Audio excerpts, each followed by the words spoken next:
What's up, everybody? Welcome into another edition of Crush City Territory. I'm Chandler Rome, joined by Tyler Stafford and Josh Reddick, who is making a comeback. Announced this week that Josh will be participating in a home run derby in Round Rock.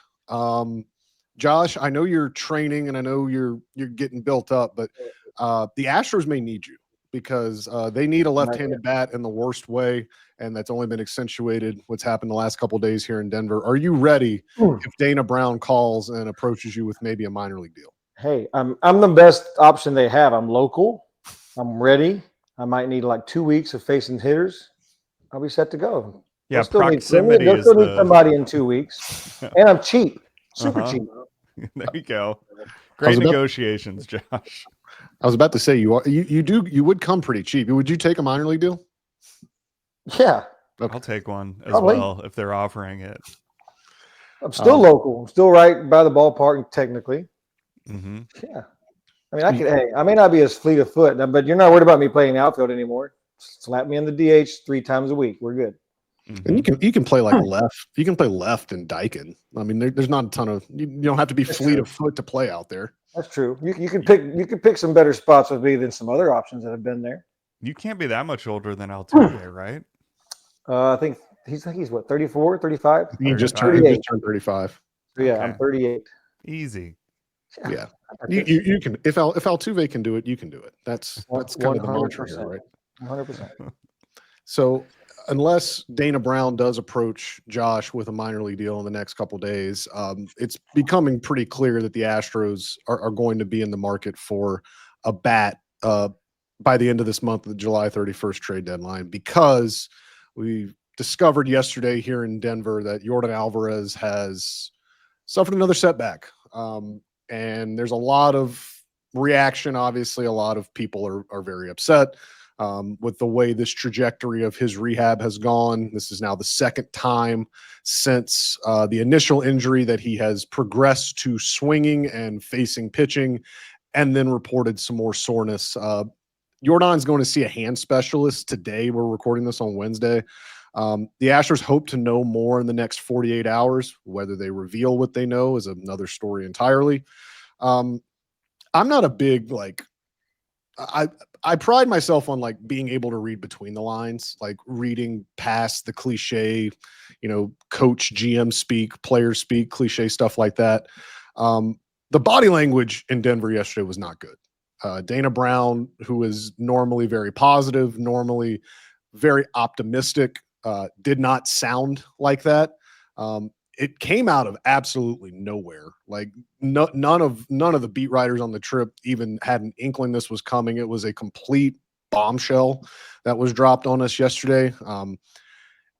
I don't want to be this alarmist, but I think it would be, at this point, it would be a surprise if Yordan Alvarez is back at any point this season, just given the way this has gone and the way he is now. I mean, you don't have 2 setbacks like this and then just completely rebound. It's going to be a difficult road back for him this season. And Dana was asked yesterday, is surgery an option? And he didn't say no. He said, it's too early to tell right now. I hope not. We'll know after he sees the specialist. So, guys, what was your gut initial reaction when you read or you saw that Yordan is going to stop swinging a bat? Well, I did not like it one bit. I'll go on record as saying I don't appreciate it. What's happening? I'd say you got to hand it to him, but I don't want to hurt him. It's rough, man. It's the setbacks that hurt the most, because like you said, that it just resets everything. It's right. What is going on? It's confusing because he'd been swinging, so I don't get what hurt more. I mean, I know it just happens. I'm not insinuating, anything there. I know his hand is hurting. I would hope that they had consulted a hand specialist before now. I'm sure they have.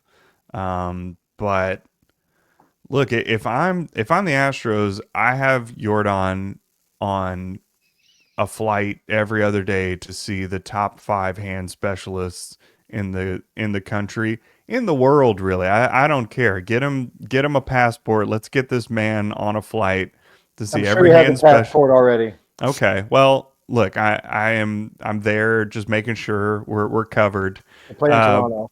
Okay, thank you. But let's figure this out. Like what is happening? I'm with you. I with what has gone on. I mean, injuries happen. Plenty of setbacks happen on rehabs, and whatever your opinion may or may not be about how it's handled or how it's not being handled, it obviously sucks. Pretty big. And when you think about it, we don't really know yet. So I mean, yeah, I'm with you on the hand specialist thing. I feel like that would have been step 2 after my first round of imaging.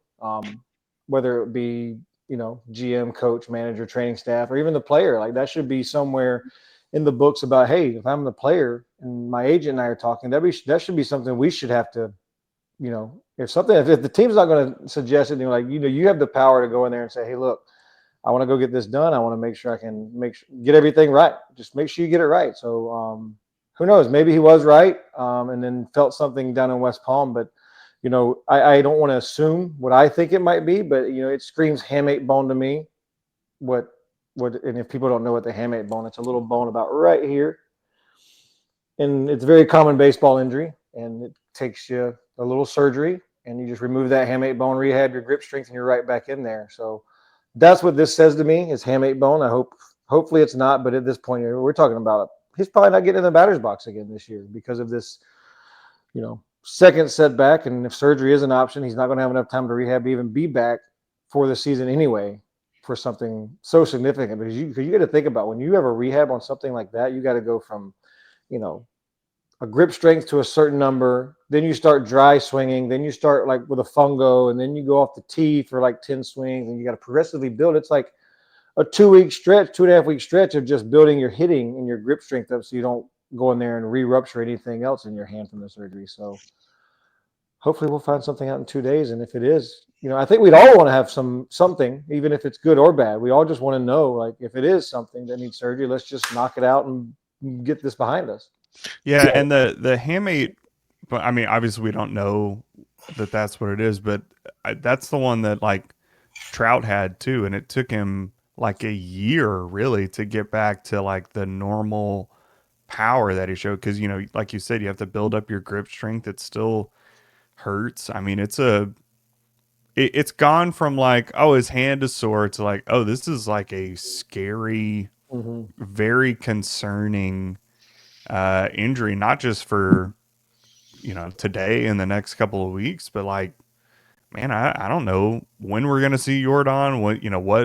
What level of hitter he's gonna be able to be when he does come back initially. It is very, very concerning. And Trout took a little longer to come back than normal from that too. So I mean, don't be concerned if you're listening or watching by that, because if Yordan would have to have a surgery within a week or two, he would be back before next season started. So that wouldn't be an issue right now to look that far ahead.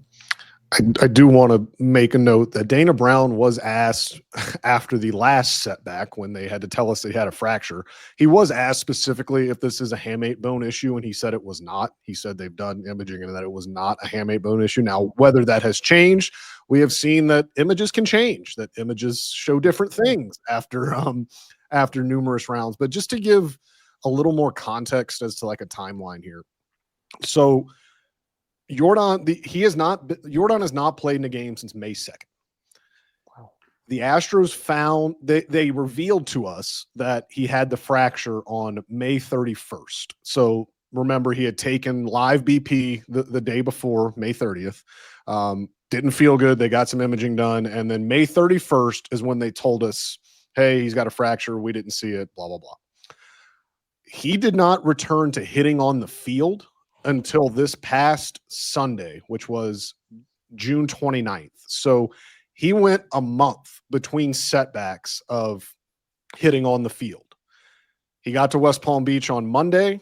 He did live batting practice, but as Dana Brown described it, they really just wanted him to track some pitches to kind of get a better feel. He hadn't seen Major League pitching in 2 months, so they wanted him to get a feel for tracking pitches, things like that. He did take some swings during the tracking pitches, at which point he reported the next day that he had some discomfort. So we've got a rough estimate here that best case scenario, he's probably not going to be swinging again for another month if it's the same level of setback as he had the last time when they found the fracture. So the calendar is starting to shrink, and it's to the point where you do kind of wonder if you're going to see him back this season. And I know the knee jerk and the knee jerk reaction is to, blame the training staff, blame the medical staff, because they have not bathed themselves in glory this season. It has not been ideal from a public relations standpoint for them. I'll say this, 2 things can be true at the same time. And we'll talk about Jeremy Peña in a little bit, but Jeremy Peña is on the injured list with a fractured rib. Yordan Alvarez, they had to redo the imaging, found a fracture. 2 things can be true. Every body, and when I say body, I mean just everybody's body heals differently. Like setbacks happen. That's part of biology. That's just part of human nature. Like everyone heals differently. Could this be just a confluence of everybody healing differently all at the same time? When it's Alvarez, it's Luis Garcia, who hasn't come back in 2 years from Tommy John. It's Lance McCullers having a ton of setbacks in his flexor tendon rehab. It's rushing JP France back, rushing Jake Myers back. Like, could this all just be a confluence of, hey, all these guys just so happen to have setbacks? Sure. I think, though, the volume at which this is happening, this can't be considered a coincidence anymore. Like, they've got real issues in their return to play procedure. And I don't know at what level things need to change. You've already had the former GM go on the record and say, we need to evaluate our return to play procedure because it's not good. And he got fired. And I don't think that evaluation has ever happened. So they know something is wrong here. And this season has accentuated some of those flaws. And I'm not smart enough to know what has to happen. I'm not smart enough to know, what they have to change, what has to be looked at, what is the flaw here. But guys, it's clear that there is something not right in the way that they are either diagnosing these injuries or the way that they are getting these guys to return from these injuries, because it's really hard to just brush this all aside as a coincidence. Yeah. Look, I think I speak for everyone when we all had the same thought, and that's, what's the team doctor, friggin' Professor Lockhart from Harry Potter and the Chamber of Secrets, where Harry breaks his arm playing Quidditch and then Professor Lockhart does the spell and takes all his bones away. I think that's what everyone else was thinking too. Right. Back me up here, guys. I think that was the main thought process of everybody in the local area. Yeah. Josh, I don't want to put you on the spot, but No, not at all. You were in this organization. You were injured in this organization. This training staff and this medical staff has largely been pretty unchanged since you were around. What was your experience like with them? And are you seeing, is this surprising to you how difficult it has become for this organization to get injured guys back on the field? I think that's probably the best word for me to put it as, is surprising and kind of shocking, because when I played and I was injured, granted, I didn't have very big injuries when I played. I got a concussion, a little bit of leg soreness, but leg, knee issue, back issue. But all my rehab process was fine. I think I went in there, got my my work done, and everything worked out fine. But I learned later on in my career to not play through anything as well, because I played through a wrist injury in 2013. So I really hope that's not the case of all of these guys. Obviously, coincidences go out the window when it gets so bulky and the question marks start flying up. But what do we really know? Nothing. We have no idea really what goes on behind those closed doors. And there's obviously something there that they like. But from my personal experience, it was always a great process for me to come back and make sure I did everything that I was supposed to the fullest, to make sure I was good. And if I wasn't 100%, I'm not coming back. And then obviously playoffs later in the year mean a little bit different story. But if we're talking June, I'm taking the time I need to get right and make sure I'm 100% before I even think about going out on a rehab stint. So I'm hoping this isn't a case of people trying to play through stuff that's going to affect it in the long term as more of the short term. But there's definitely something needs to be addressed. Let's just leave it at that. And I do want to, if we're going to present so much negative, I do want to reiterate here. In 2022, when the Astros won the World Series, they had the fewest number of games missed by players on the injured list. So this is the same training staff that kept guys on the field and that kept people healthy and got people back quickly in a year where they won the World Series. So as I've said, time and time again, I don't think this is a situation where these people are unqualified. I don't think this is a situation where, because you don't luck your way into getting these jobs. You don't fall, pardon my French, ass backwards into becoming the head athletic trainer or the head team physician of a Major League Baseball team. Like, you just don't. It's not a luck thing. You've done something right and good with your career. Yes. But it's going to be hard to overcome this. Just and the names too. Because let's also think about who's making the decisions here. Jim Crane looks at this, and some of his most valuable assets in the last 14 months, Kyle Tucker, Jeremy Peña, Yordan Alvarez, Lance McCullers, guys that are valuable assets to his business and guys that he is paying a lot of money. They can't perform. They can't bring value. And that's got to be concerning for him. And I'm not trying to put words in his mouth or think of how he's going to handle this, but it's certainly something that they're going to have some serious discussions this winter. No matter the outcome of the season, they could win the World Series, they could lose in the first round, but they're going to have some pretty interesting, pretty thorough discussions because it's clear that something needs to change here. So we'll talk about Jeremy Peña and his situation, which is a little bit different than Yordan Alvarez, is a little bit more straightforward. We'll talk about that right after a message from our friends at Foul Territory. Kratz, I am actually in the market for a new car. Yes. Wow, that's a big. Used car up north, so I can drive very far to Todd Father's studio. And to my house. And to your house and on you occasion. Want confidence, right? You don't want to be confused. Yes. Because I'm transparency, yes. Which is big on our show. And just the confidence part is what I stick with because it's like, I got to check another site. I got to check this site or that site. It's all in one place. I know I got the best deal for what I'm getting. Take the guesswork out. It's called Car Gurus, cargurus.com to be exact. You can buy or sell your next car today at cargurus.com. Make sure that your big deal is the best deal, and also they'll connect you with trusted dealerships when you're ready to go, ensuring a keyword here, transparent and hassle-free buying process. They are super popular. Go give them a look. cargurus.com, cargurus.com. So Jeremy Peña got hit with a 90-mile-per-hour changeup on Friday against the Cubs. He stayed in the game, played 3 innings, took another at bat, but adrenaline had really kind of overtaken him by that point. Peña later said, and it was hurting him to breathe. It was hurting when he threw from shortstop, but surprisingly, he said the swings were okay. So took him out of the game. Saturday, he was never going to play on Saturday, but in the 4th inning of Saturday's game, Peña and Astros strength coach Hazel Wesson went to the weight room and they worked with some med balls. They did some mobility stuff, and Peña felt pretty good. Said that the pain, felt no more pain while he was breathing.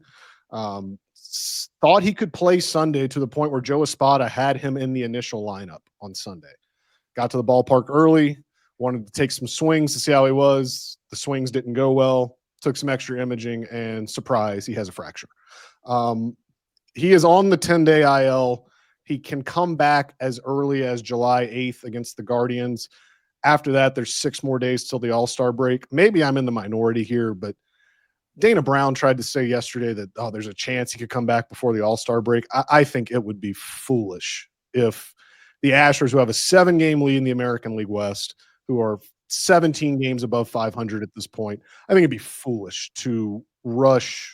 And I'm not even saying they're going to rush him back, but give him all the time that he needs to figure this out, because Tyler, the last thing that this team needs is to risk further injury to their best player, their best hitter, and the only guy in this lineup that has shown any semblance of consistency from day one of this season.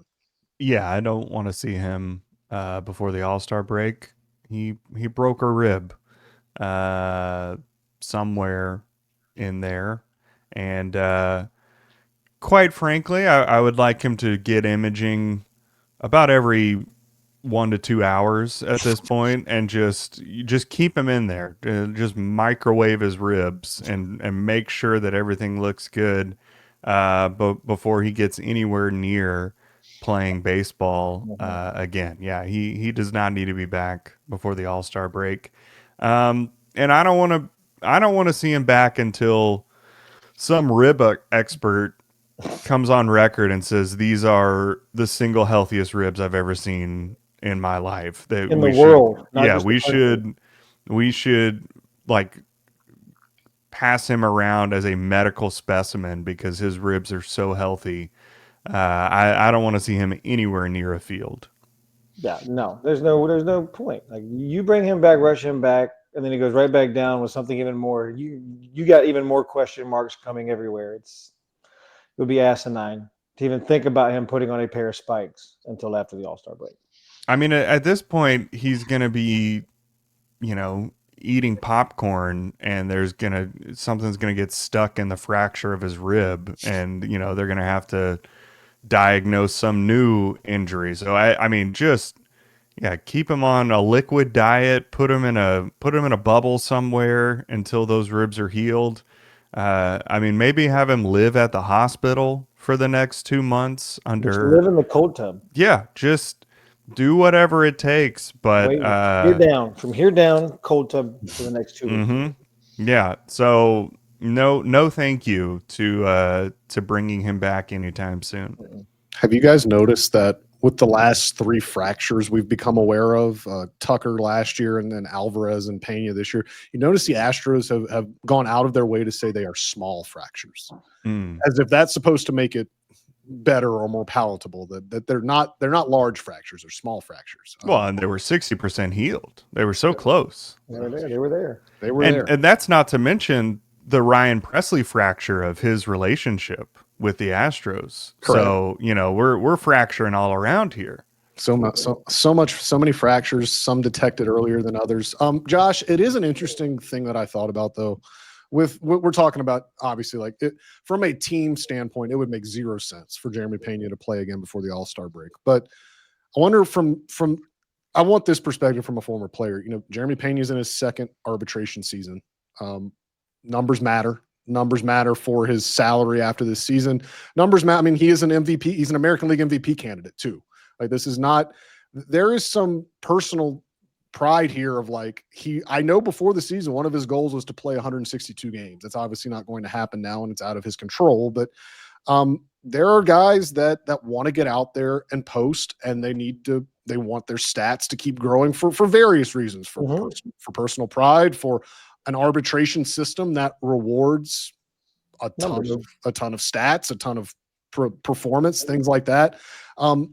Where is the balance there of knowing what's best for the team and knowing what's best for yourself, but also understanding that you want to get out there and you want to put up as many stats as possible, especially when he's having the season he's having?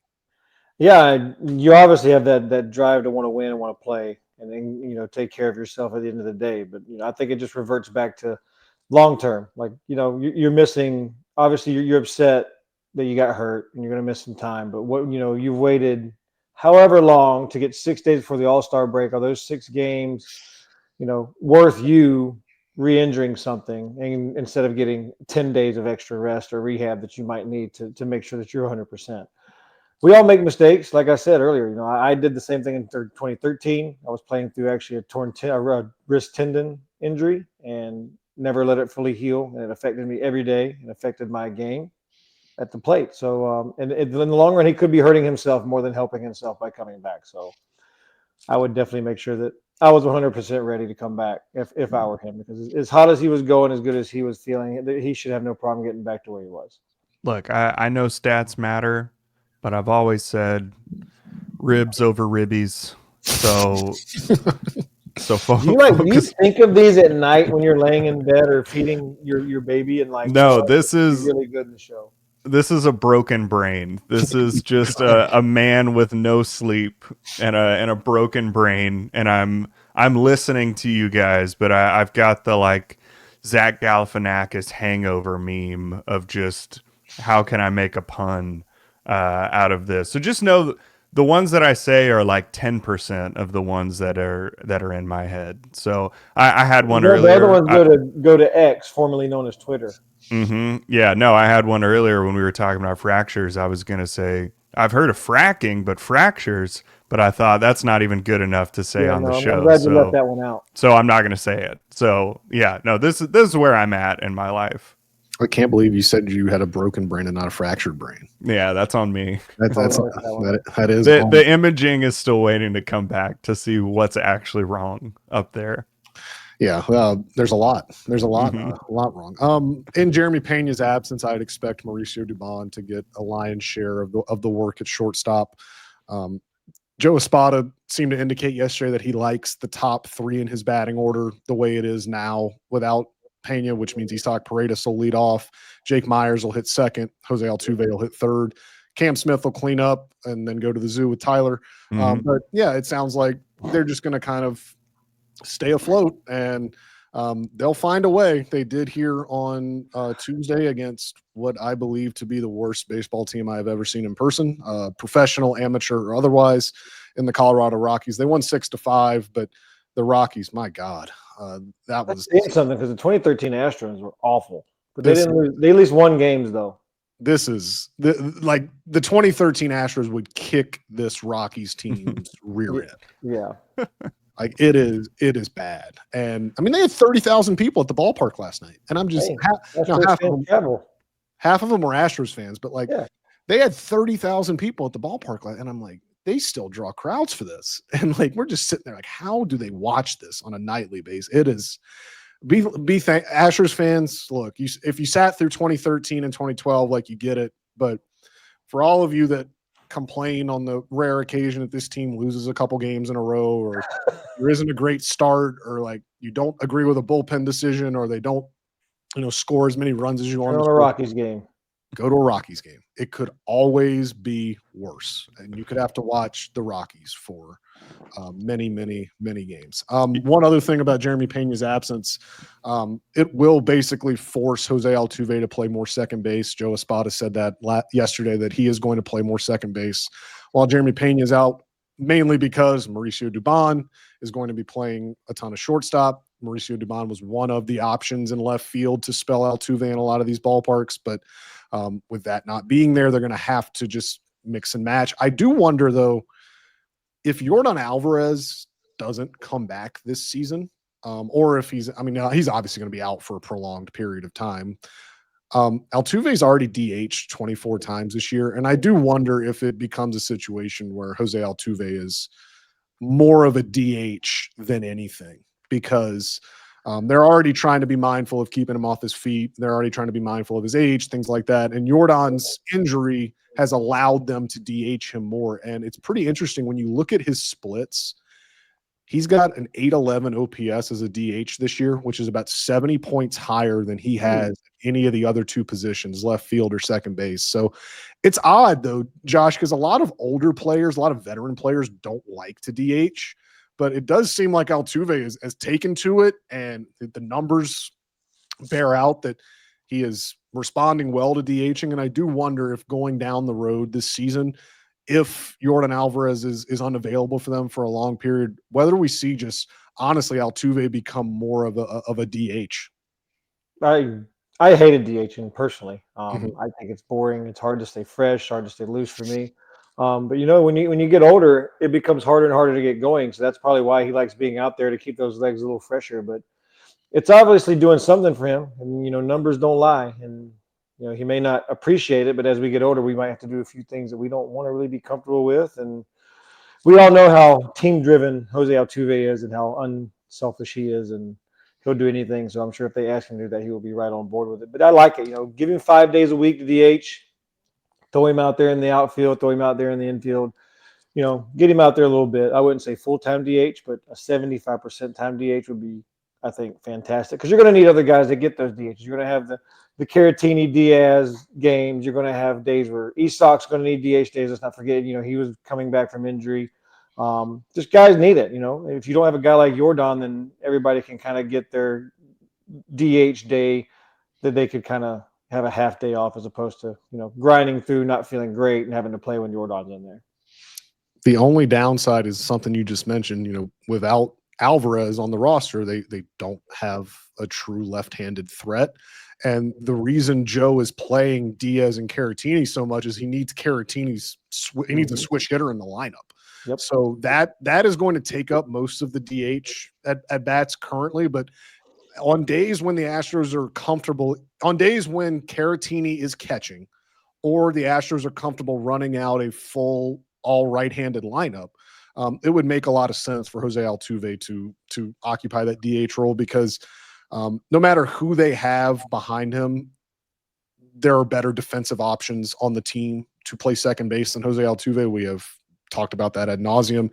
And the one thing that they are not going to jeopardize, and even as their roster continues to suffer so much attrition, the one thing they're not going to sacrifice is their defense, because the reason that they are in these games and the reason that they are 17 games above 500 is because they pitch the crap out of it.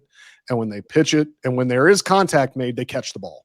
They have the fourth best defensive infield in the major leagues, the second best defensive infield in the American League behind the Toronto Blue Jays. This is a really, really good defensive team, and they do not want to mess with that, especially on the infield. And so that's why you're going to see maybe a little bit more of Altuve at DH and some other guys filling in at second base, whether that's Luis Guillorme, whether that's Shea Whitcomb, guys that are a little bit more sure-handed at the position than Altuve. But as we just said, they have no left-handed hitters on this roster, which means Dana Brown's got a job to do between now and July 31st, and that is find a left-handed hitter. Maybe it's Josh Reddick, maybe it's somebody else, but find a left-handed hitter for this team. We will talk about what this means for the Astros trade deadline right after a message from our friends at Foul Territory. All right, Harry's is going to get an award here, MVP in the shaving world. And AJ, if you want to equate it to things that we talk about, it's not expensive. And it's super versatile, right? The company itself, because there's other products that you can get on the site, deodorant, body wash, etc. But for your everyday shaving needs, Harry's has you covered. And you look at the pricing, you look at the quality, and you're like, wait, why was I using the old classic brand for a long time? Listen, as somebody right now that needs a Harry's, I've just been lazy. Harry's, I have plenty of them lined up, ready to use. You can use them for more than one shave, which is huge for me. And the pricing is right. I got to go get my Harry's because my neck beard is sick. But Harry's will fix that. It'll line me up straight. It'll no bumps, no cuts. It's exactly what I need for a great price. That's right. Get the edge on your shave with Harry's. Normally their trial set is $10, but right now you can get it for just $6 at harrys.com/foul. That's our exclusive link, harrys.com/foul, for a $6 trial set. So it goes without saying, with Yordan Alvarez on the roster, this team was a bat short. The prospect of playing without him for another sizable portion of the season just reiterates that the Astros have got to go get a bat at the deadline, preferably left-handed. But at this point, they just need more offense. They need something to help them produce runs.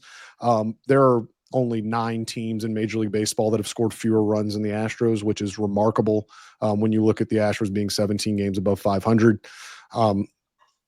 I still think it's too early to be throwing names out there because you still don't know what is truly available.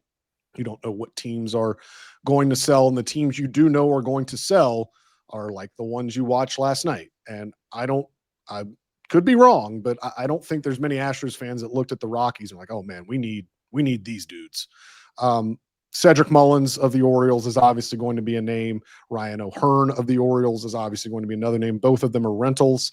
O'Hearn will cost more than Mullins because Mullins has not been as good. O'Hearn is probably going to be an all-star this season. He is going to cost a lot more in prospect capital. The Astros are going to get outbid by basically every other buyer in a bidding war, if you will, for any of these players. So, but guys, like, I'm stating the obvious here. They have got to go at the deadline and upgrade this lineup because if they are without Yordan Alvarez, there's no trade they can make that is going to replace Yordan Alvarez, replace that production, replace that, stature and that the fear that he puts into an opposing dugout. But they've got to do something because this lineup is struggling to score runs, and I'm not sure if this is a sustainable way to win for the next 3 months. Who do they go get? I mean, who can they really afford? You just said it. I mean, they're going to get outbid by everybody. Prospect pool is very shallow for this team, and it's going to be very hard. I feel like they're going to be, picking fruit on the tree, and kind of last to the fight in this regard. Hopefully they get lucky, and who knows? They are the king at finding somebody to get the job done, but that's usually on the pitching front. Right. So hopefully it's something they can kind of flip flop and find that on the hitting front as well. But I mean, like you said, O'Hearn is a great option, but how many other contenders are going to be looking for this guy and have so much more to offer than what the Astros have to offer?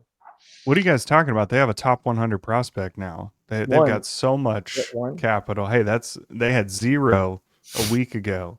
Moving on up. That's infinitely more than they had a week ago. So they're going to just start creating them. But yeah, I mean, you're right. Like, look, nobody that they're trading for is going to drastically alter, like, this is a championship caliber team now that they've got whoever they're acquiring. But at this point, man, you got to get anybody. They're running out of humans to wear uniforms for them. So I mean, they've got to find somebody that can fill those holes in the lineup for them. They do have a top 100 prospect in Bryce Matthews, and I certainly don't want to dismiss the work he has done this season and the production he's put up. But the fact that he has been passed over for a call-up as these injuries keep happening and as there is pretty ample and apparent runway for him to get some regular at-bats at the big league level, that should maybe signify where he stands. They don't think he's ready yet. They do not think he is ready to contribute at the big league level and play on a championship contending team. Now, whether, Dana Brown has talked about making more contact. His road numbers are inflated in the PCL, where you go to some road ballparks in the PCL, you hit the ball in the air and it's a homer. There are some launching pads. It's kind of like playing at Coors Field. Colton Gordon, the starter last night, actually said after the game, yeah, it's like pitching in the PCL all over again. So he was more used to it than anyone, pitching in the elevation. But so, yes, they have a top 100 prospect, but other teams are also looking at, how the Astros are treating this. And they're probably thinking to themselves, man, if that kid can't get called up in this situation, in this dire of a situation, like, then why do we need him? Right. They may not have a choice. They may not have a choice to bring him up anyway. I mean, with all these bodies falling like flies, you might run out of options, and this kid might come up. What's it going to hurt you to give this kid 30 to 40 at bats? If he gets 30, 40 at bats, doesn't do anything, you send him right back down, because at some point he's going to be back up. It's not like you're wasting a roster spot on somebody. And the other thing that all these two recent injuries have done too, when you started to look at who the Astros can trade off the major league roster, if they're going to have to, if there's a directive from ownership to stay under the luxury tax, which they still are under the luxury tax as we speak, Mauricio Dubon was up there as somebody that profiled as a logical trade candidate on a fully healthy roster. Now, that was when Alvarez was healthy. That was when Peña was healthy. Like, they can't afford to trade him now. Like, he's too valuable. Like, he's got to be able to play. Like, they need him too much to trade him. Victor Caratini also profiled as making $6 million as someone that they could part with. Now that's impossible too. He's your only switch hitter. He's your only semblance of balance on the roster. So you've also now taken two of the most attractive trade chips off of your major league roster. Like, you can't trade them. Nope. Because you have no one to come up. If you do trade them, you have no one to come up and backfill that. Like, there's not a Mauricio Dubon waiting in the wings in AAA. They have Cesar Salazar on the roster, but I think we forget he's on the roster because he never plays. And I mean, that's your third catch. Would they all of a sudden trust him to be the backup to this run prevention monolith that deserve the Victor Caratini and Yainer Diaz deserve a lot of credit for how well this pitching staff has performed. Like, are they comfortable doing that? Their actions have not shown it. So, look, we say this every year too. Every year when the deadline comes about, we say, oh, the Astros have no prospects. Like, it's going to be hard for them to get anyone. And inevitably they do. Like, there are players in this system that other teams will like. Like, don't get me wrong. Like, and it's maybe not the players that the casual fan is. It's not the guys in the AAA box score every night. It's not the guys that you're wanting to get called up every time somebody gets injured. It's more guys in the lower levels. It's, young kids that, the real prospect heads and the real people that are, and I am not one of them. I'm not going to put my name in among these people, but just the people that really, really love the minor leagues and that keep up with the prospects a lot. That's not me, but those are the guys that they're familiar with that teams will like. But that again, may or may not make it. Right. And prospects are always a lottery ticket. Like, there's risk here. Like, That's why they call prospects. I can't. I'm so mad we didn't have this podcast last trade deadline, so we could have talked about the Yusei Kikuchi deal when, like, the entire fan base wanted to burn the stadium to the ground. And now I loved it. And now you look, and Will Wagner actually just got called back up to the Blue Jays. Good for him. Joey Loperfido did not make the Blue Jays out of camp, and it remains in AAA. And Jake Bloss had Tommy John surgery. Again, not to say that Jake Bloss couldn't blossom into a 2 or 3 after he recovers. It's not to say Joey Loperfido can't get on a little roll and help, but again, you have to they prioritize the present for some guys that maybe were overvalued in the public spectrum, and it worked out great. It was a great trade for Dana Brown. Who's to say he can't do that again? So again, we say it every year that the Astros don't have a ton of things to trade, and inevitably Carlos Santana. I'm telling you. He's very old. He's perfect for baseball. He walks, he strikes out, he hits homers, and he's a DH, and he's a switch hitter. He solves all your problems in the lineup. You heard it here. There you go. I told Chandler this yesterday. We're just playing it off like I just made it up.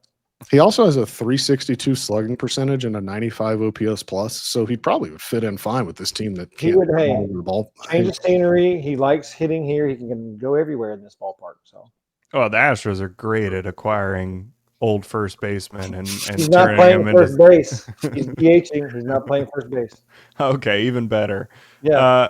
We talked about how Dubon is no longer an option to trade.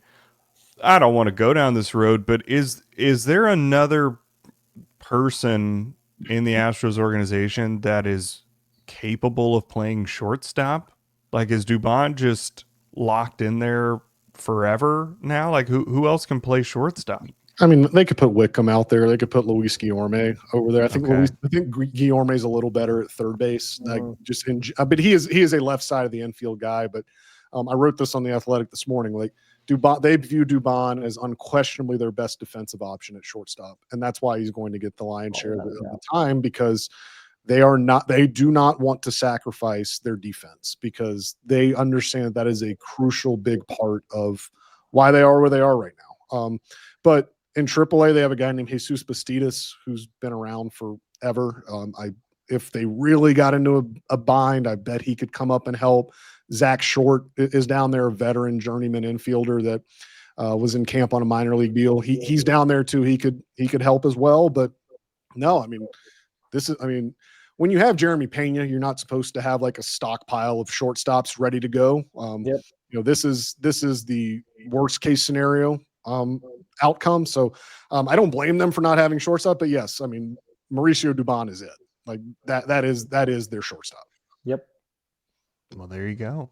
Yeah, it's but look, you could do a lot worse than replacing a Gold Glove winner with another Gold Glove winner, which is what the Astros did with Mauricio Dubon, utility Gold Glove winner in 2023. Got a ton of action last night at Coors Field and handled it all as you would expect. Just fields like that is and it's been one of the pleasures of watching this team is that I used to say, Josh, and maybe you did this too, Josh, when when the infield was still Bregman, Correa, Gurriel, and Altuve before, the defensive decline started. It was so fun to watch those four guys take infield. Oh my gosh. I would go on the backfields in spring training just to watch Joe, and Joe was the bench coach, just to hit them fungos and watch them take infield. It was such a fun experience to watch that. I get those vibes with this infield. Like they are a really good defensive team, and their outfield, they run everything down. Jake in center. Cam Smith had an impressive catch last night against a chain link fence and a big outfield. It has been a pleasure to watch this team play defense, and they deserve kudos because it was not a good defensive team last year, and they have overhauled a lot, and they look like one of the better defensive teams in the sport. Oh my goodness. It was, it was so much fun to even just play behind them because you just knew that errors were at a very, very rare situation. And just watching, the guys that stood out to me were like Correa and Bregman on that left side. It just felt like nothing got through. And if it was tough, they made it look easy. And if it was hard, they made it look a little bit less hard. And, Correa was always in everything because of the freaking 100-mile-an-hour bullets that he throws everywhere around the stadium. And he's also very tall. So that definitely helped. But good Lord, yeah, this team has a lot of comparison to that. When you look at defensive runs saved in that kind of way, I mean, just watching what, Jake is we know how good Jake Myers is. I feel like Jake's very underrated in the major league about how good he is as a center fielder. And then obviously we know what Cam's capable of, and him just going out there and being a natural athlete and handling things and being able to adapt has been very fun to watch. But you ain't kidding when you got guys like that running stuff down. And I think that's what they focused on. They realized that, we may not have the same lineup we have always had. We have to really nail down on pitching and how we focus on our defense. And that seems to be their focus of doing everything to get them wins. And it's definitely paying dividends right now. How is this team 2 games back from the best record in the American League? It just, again, it speaks to the depth that they clearly have, and something about the team gelling together and the way it's constructed. But also a lot of really good pitching. We get a Hunter Brown start against whoever's on the Rockies, so we'll see that. I watched the whole game yesterday, and I don't think I could tell you 3 people on the Rockies. So we'll find out, how that goes. But I think I speak for everyone when I say let's no more injuries. I think we can all agree. No more of those. It's not fair. So no more, because eventually you're going to stop being able to pull a rabbit out of your hat and replace each guy that goes down. They haven't stopped yet, but man, are they running thin? Chandler, Ryan McMahon is still on that Rockies team, correct? He is. He pinch hit last night late in the game, and Brian Abreu made him look absolutely foolish. So he's not starting every day then. They gave him the lefty. As a lefty. He's a lefty, and they faced Colton Gordon last night, who's a lefty. He does have a pretty sizable extension. He signed a 6-year, $70 million extension. I don't know if Jim wants to take that money on. And also, and I should have made this point earlier, you do have to look at what they have in the future too.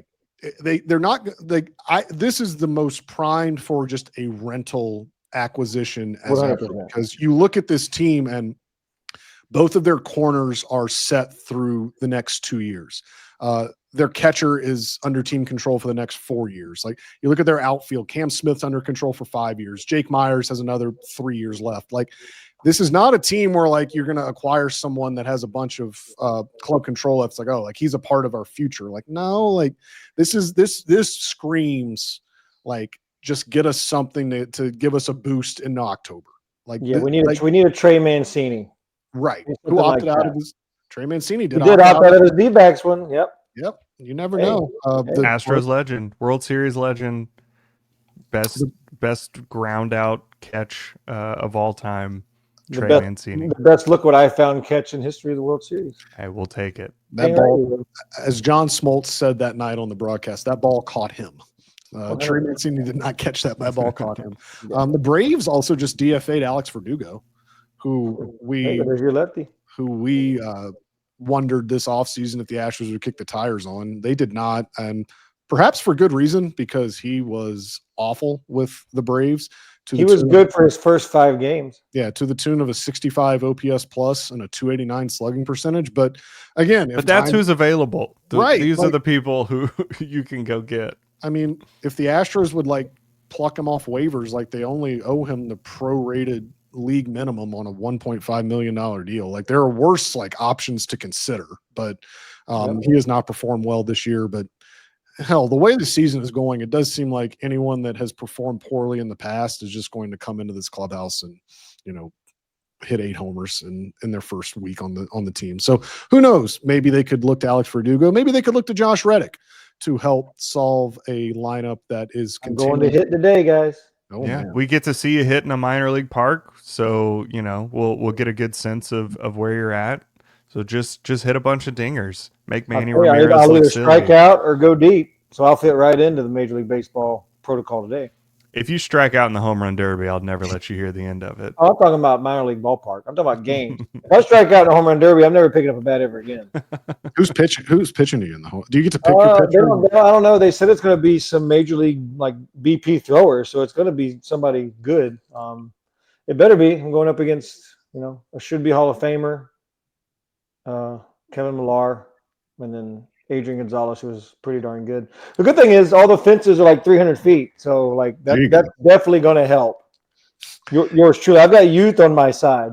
Youth on my side compared to all 3 of them. So, how many of the fancy Round Rock donuts are you going to eat while you're up there? At least 3. Mm-hmm. At least 3. In between each round of the home run derby, you should just be crushing donuts. Maybe I just crush them as my teammates are hitting. Mm-hmm. And then, because we're going to probably stay at the water park across the street, taking little man to Kalahari. So that'll be a fun little trip. There you go. You could probably pay Braca enough to come throw you Derby BP. I could probably reach out to Braca and he would probably come do it for free. Oh, he reached out to me for that one I did with the Conseco Derby. Mm-hmm. He said, "Puppy, if I'm not busy, I'll come throw to you." And I'm like, "Dude, Braca, I love you." He throws too hard for me. Oh yeah. I tried to go in for his BP even when I played, when I was good, and he was blowing my doors off. I'm like, Brock, I can't do it. You throw too hard. So who would you take it off of? Gosh, who was it? Was the first? Oh God, I mean, it's been so dang long. I can't remember who threw BP to us. I think I got plenty from Espada. I think Joe threw then. I honestly can't remember. Michael Collins, catching coach, he'll often throw some. Tubby, BP. he's usually like the 3rd round. Yeah, Tubby. He was the 3rd round when I was there, but it had to be somebody good. But if I had to pick somebody to throw me BP in a derby, it'd be Bob Melvin. Probably, maybe not today, but Bob Melvin in like 2012, 13, 14. Elite BP thrower. Money batting practice. It's the rare manager throwing BP. That never usually happens. But he loved it. He loved it. Bob was a catcher, right? Was he a catcher when he played? Yeah. So. Yeah, just right here. Catchers and infielders, man, they're the best BP throwers on the planet. Interesting. Well, the Rockies did have the only pitcher that was a manager in Major League Baseball, in Bud Black. He was relieved of his duties. It has not helped. No. If you watched the Rockies last night, relieved is the correct word. Relieved, yes. He's probably in his case, he was relieved that it happened. He's probably happier than anyone. Yes. So Coors Field has not had a no-hitter since 1996. It's the only no-hitter ever thrown at Coors Field is by Hideo Nomo. I'm not saying Hunter Brown's going to do that tonight, but the conditions are right because Hunter Brown's really good. This Rockies lineup is not. I still think it'd be a long shot, but who knows? Keep your antenna up. You could see some history tonight at Coors Field. And if he does it, we will come back and talk to you about it. But we'll be back later this week to recap everything that happens at Coors Field the next 2 days and then preview a nice little weekend getaway to Chavez Ravine where the Astros will play the Dodgers and face Shohei Ohtani on Saturday, the glorified opener, Shohei Ohtani, just what they signed him for $700 million. That's right. To be the opener against the Astros in a weekend series. But they've got to take care of the Rockies first, and we will come back to you when that is over. You can, as always, follow me on X at Chandler_Rome. Follow Josh at JRedDubDeuce. Follow Tyler at Tyler C. Stafford. You can rate and review us on Apple. You can rate and review us on Spotify. Leave us some comments on some of these episodes. You can also subscribe on YouTube so you can get alerted every time we post a new video. As always, thank you guys for watching. For Josh and Tyler, we will talk to you guys later. Bye. See you guys.